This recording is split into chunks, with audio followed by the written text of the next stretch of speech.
รุ่นเดียวกันเราป้าเนาะรุ่นยัง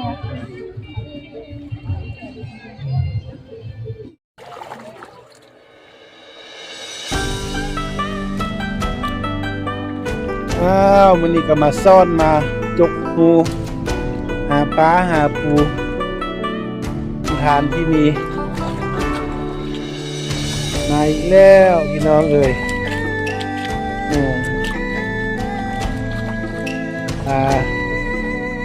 มาเก็บผักมาซ่อนเอาปลาซ่อนเอาปลาได้ยังได้ปลาน้อยปลาน้อยได้ปู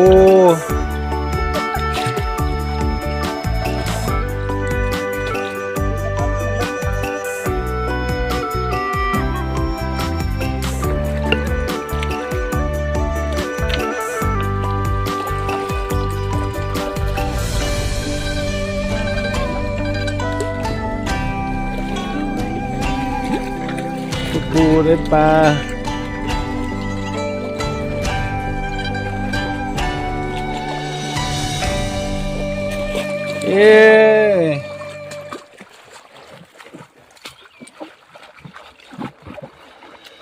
ได้ปะ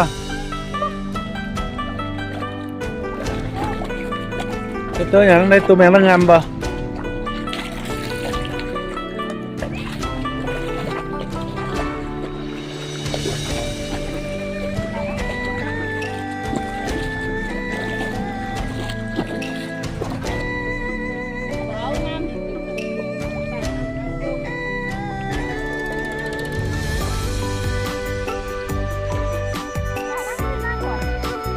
ปลาน้อย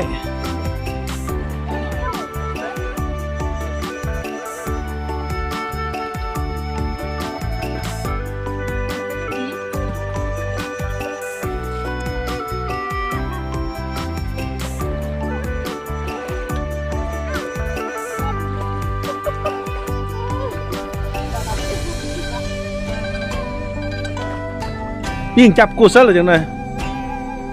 มีปิ้งแล้วก็ยำนี่เนาะเฮ้ยเอาไปตะขี้ยานเถอะความอุดมสมบูรณ์ยังมีปลา มีปิงคือเก้ามีเลิกพูดเข้าไปได้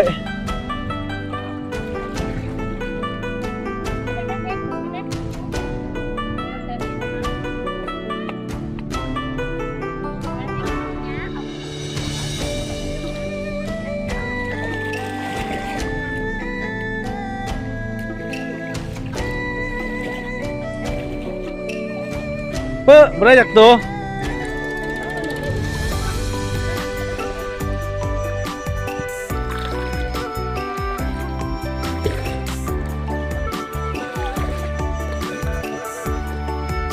การหาอยู่หากินแบบธรรมชาติหาซ่อนตามห้วยแบบบ่ต้องได้ออกตลาดนะลงทุน0 บาทแล้วบวกกำแหงน้อยนึงก็ได้อาหารการกินแล้วอาหารยังอุดมสมบูรณ์อยู่เด้อพี่น้องเด้อ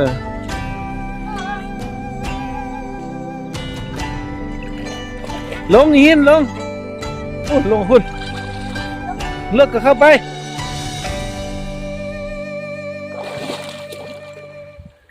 หิน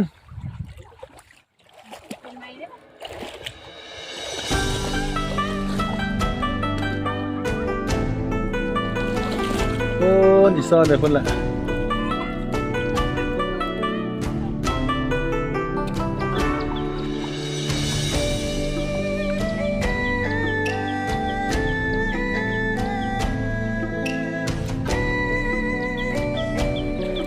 ซ่อนปลา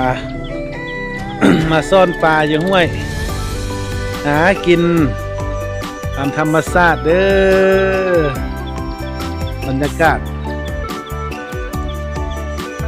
ประมาณนี้บรรยากาศก็ได้แถมห้วยฝั่งน้ำนานยังมีปลา มีหอยพอให้ซ่อนเนาะ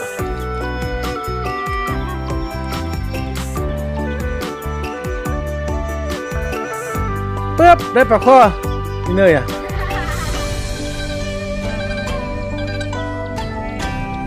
ปกติเด็ดได้ปลาเข็ง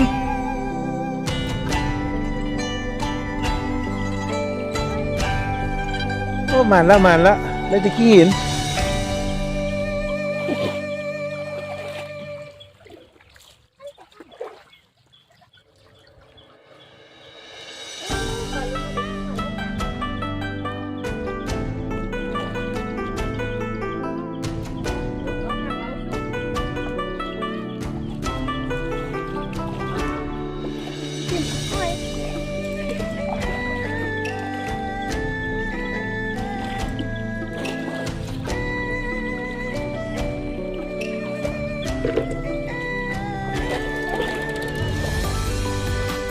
ตามสายน้ำตัวนี้จะมีประชาชนลงมาหาซ่อนใส่แหตึกแหเนาะพอจะได้ปลาเนาะบางคนก็จะได้ปลาได้อย่างเนาะไปอ้อมปลากันกิน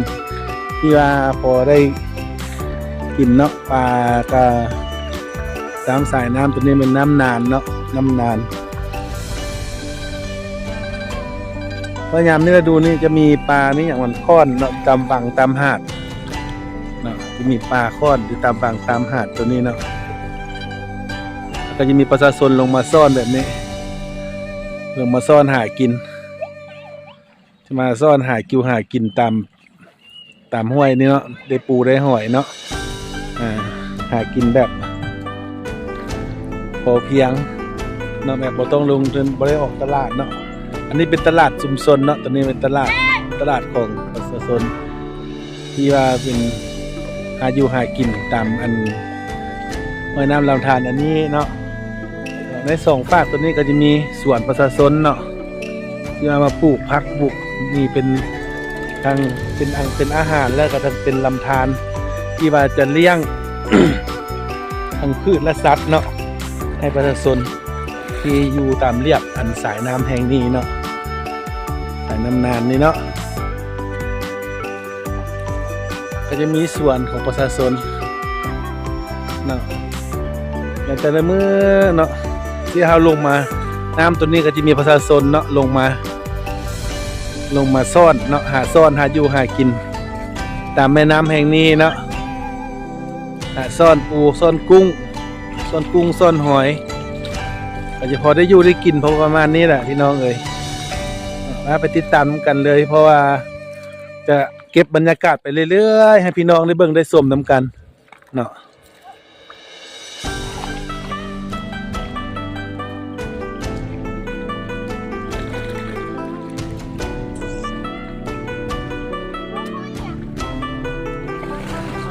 ต้นไปบ่ได้ปลูกเลยหอย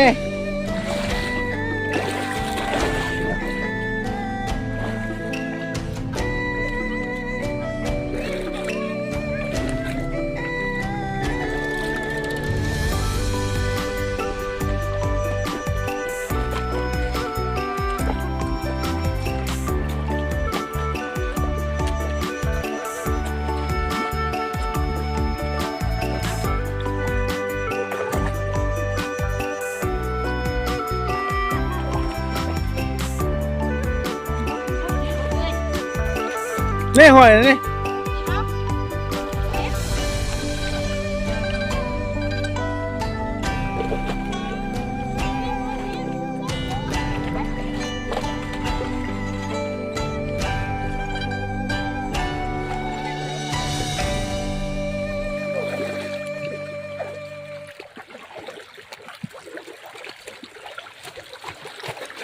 ได้ตัวอะไรนี่ตัวปูแมงนางงามหอยป้าก็น้อยเลยนี่มาลุกให้ไม่ได้เพียนจะไปยกคนที่นะเพียน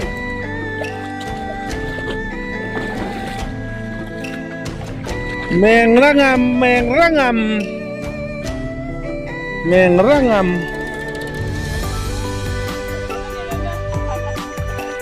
เข้า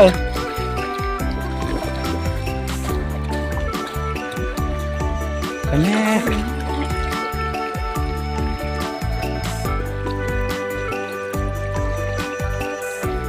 ได้ปลาน้อย น้อยเยอะๆแมงระงำเพื่อนนางลำเนยนางละเนยได้แมงระงำแมงระงำปลา นี่เอาแมวกินนี่นี่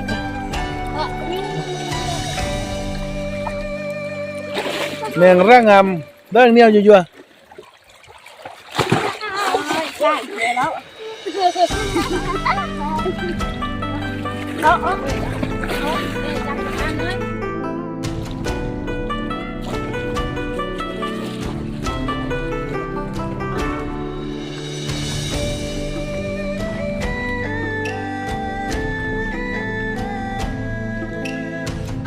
ก้อนเลย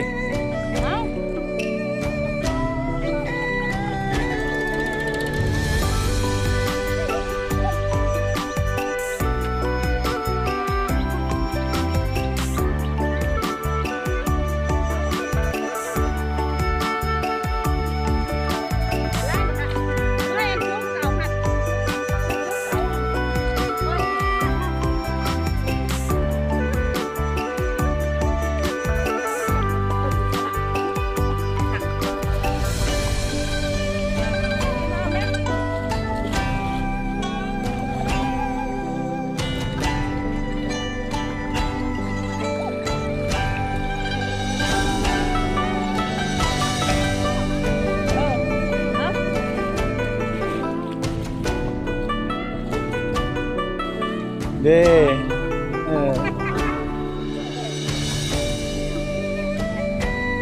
นี่ประชาชนลงมาหลายเนาะแดดร้อนลงมาเก็บอันไข่เก็บปลาต้องสายน้ำนานของเขา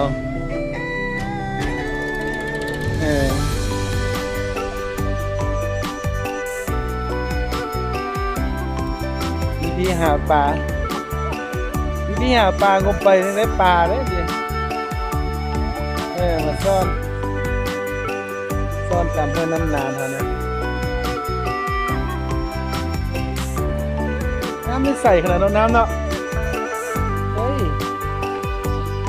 น้ำบอกใส่น้ำเลยพี่น้อง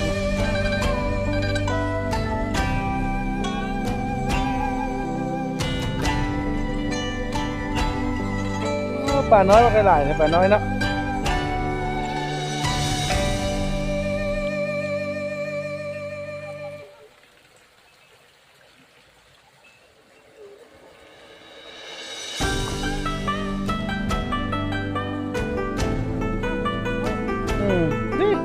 ไอ้ก็มาดูเก็บได้แต่หอย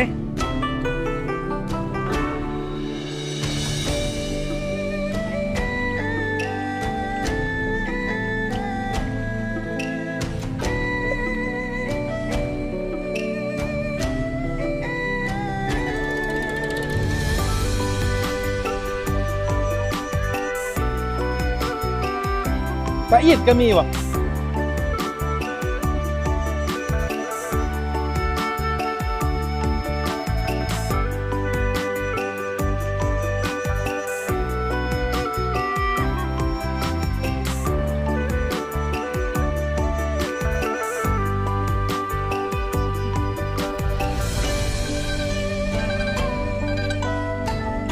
ไม่นานซ่อนอันนี้ซ่อนคนตะกี้หินเนอะ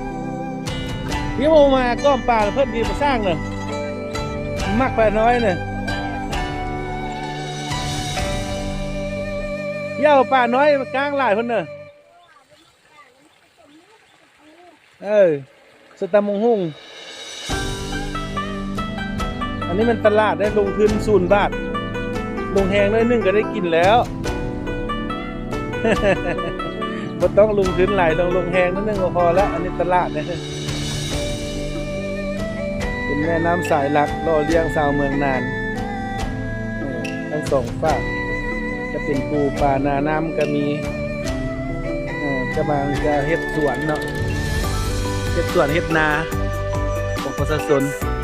แล้วอาศัยสายน้ำนานแห่งนี้เป็นโตที่ล่อเลี้ยงเด้อเนาะเป็นบ่อนที่ทำมาหากินเนาะเป็นให้เป็นนาเป็นสวนจะใส่สายน้ำนานตัวนี้เนาะในเวลาว่างๆประชาชนจะลงมาซ่อนมาก้อมปลาซ่อนมาก้อมปลา จะได้ปลาน้อยได้ปลาได้หอยได้กุ้งได้เหนี่ยวไปใส่ครอบครัวเป็นตลาดในธรรมชาติตัวนี้เนาะลงทุน0 บาทลงแหงหน่อยหนึงแต่ว่าพอเนี้ยว่าโบราณนะครับบ่ค้านแล้วก็อดตาย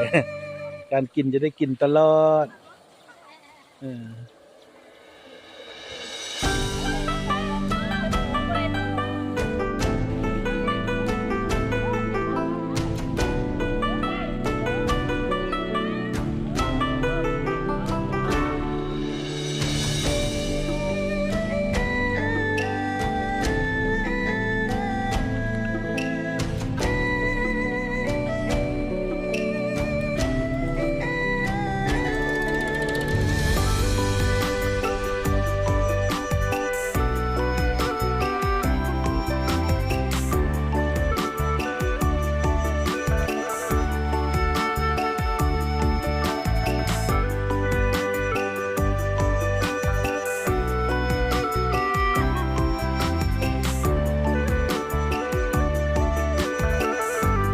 ป่าน้อยก็ไล่เลยนั่นเลยเฮ้ยเกียดเฮ้ยเกียดอยู่ฮั่นน่าบนมีไข่นะในการมึงเห็นก้อนนี้ไปกันฮั่นส้นฮั่นเนี่ย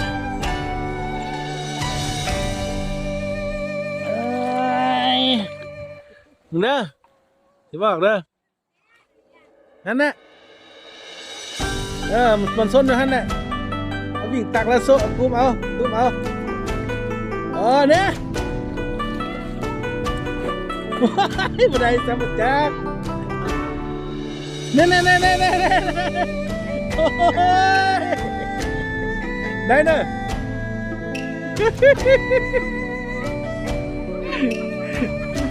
ได้มาเขียนนะ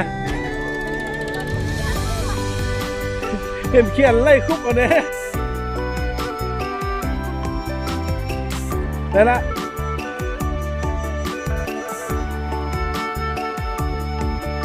ไปลงมาเนี่ยเพื่อนก้มตาคุณเบิ้งลูกน้อยนี่ เบิ้งโอ้ได้ปลาดุกตัวนึงนี่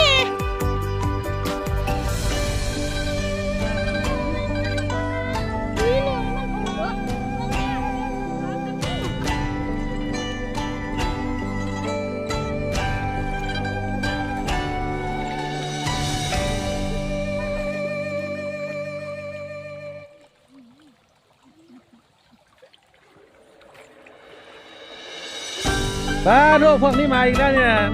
นายพานนะพวกนายพานแห้งคักพวกนี้มาเนี่ยแห้งคักพวกนี้นะ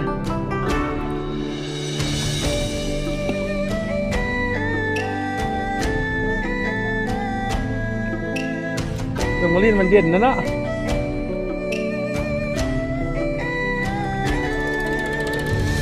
นายพานมาแห้งคักเลยนายพานพวกนี้มาแห้งมัดไปไว้พวกนี้นะจุบจับแหละ